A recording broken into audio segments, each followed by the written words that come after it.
stand here for a minute like this and shake hand again so that they can take the photograph and people will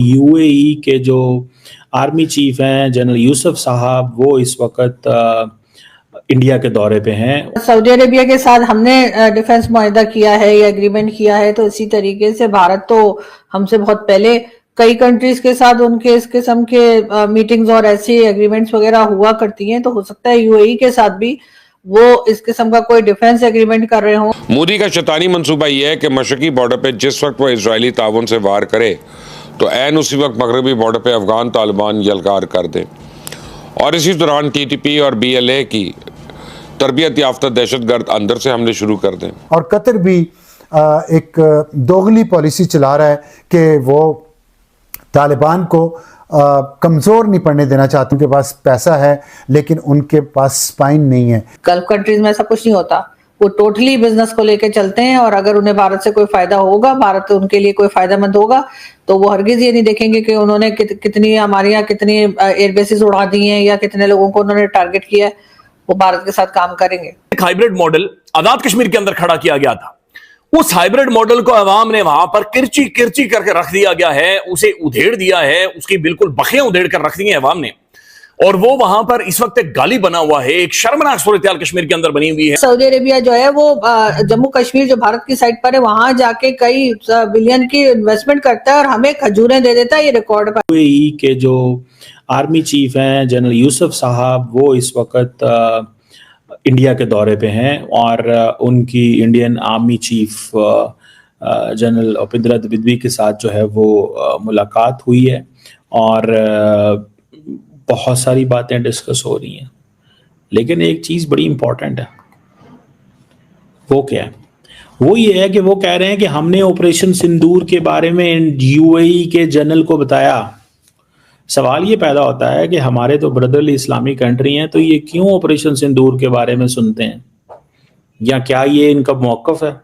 क्या जब ये India में जाके हमारे जो brotherly Islamic country हैं वो जाके वहाँ पे पाकिस्तान के बारे में सुनते हैं कि उन्होंने कैसे हमें बॉम्ब किया, और पर्टिकुलरली उनका दौरा उस वक़्त जब हमारी और उनकी जंग हो रही हुई है, और हमारे और उनके हालात इस तरह के हैं कि अभी भी नोटम जारी किए हुए हैं। तो यूएई की मिलिट्री लीडरशिप का जो दौरा है ये बताता है कि यूएई की लीडरशिप का जो टिल्ट है वो इंडिया की तरफ है। मतलब I can understand that is obviously वो इंडिया का अपना एक और यूएई का अपना एक सॉवरन राइट है, वो जो मर्जी करें। लेकिन मैं जस्ट बता रहा हूँ, मैं आपको इंटरेस्टिंग बात बताना चाहता हूँ। मुझे लग रहा है कि ग्रुपिंग्स हो गई हैं मुस्लिम वर्ल्ड के अंदर।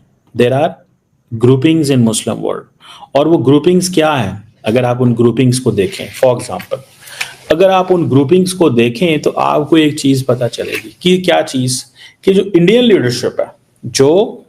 लीडरशिप है वो ज़्यादा करीब हो गई है यूएई के।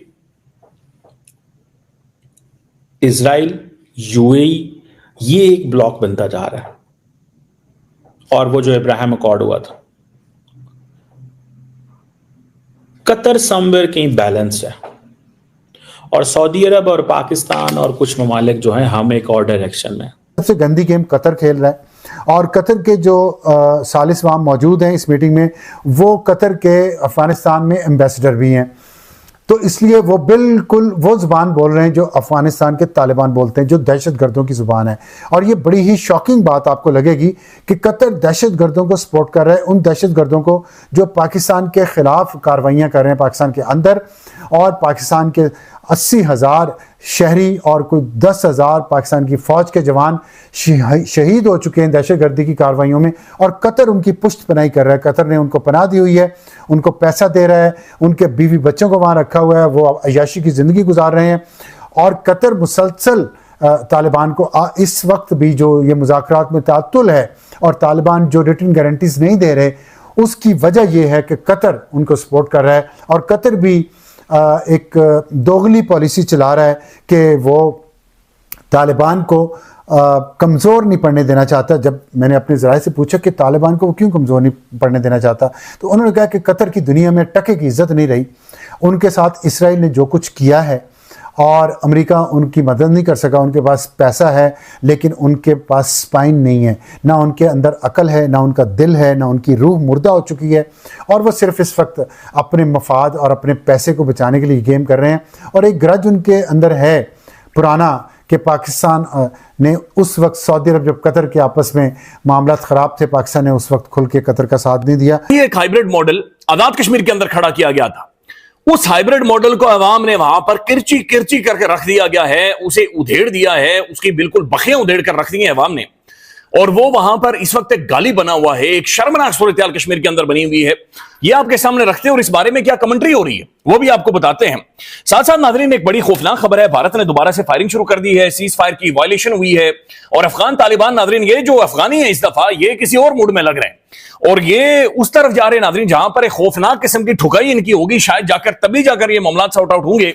नहीं तो बैठकर अब जो तालिबान कर रहे हैं इस्तांबुल के अंदर, ये बड़ी अजीबोगरीब सूरत हाल है नाज़रीन। मैं खुद कश्मीरी हूं नाज़रीन, और यकीन माने नाज़रीन, आज भी मेरे जिले में, मेरी तहसील में बिजली की लोड शेडिंग के खिलाफ, मोबाइल फोन के सिग्नल्स नहीं है उसके हवाले से, इंटरनेट सर्विस नहीं है उसके हवाले से प्रोटेस्ट, एहतजाज और सड़कें बंद होती।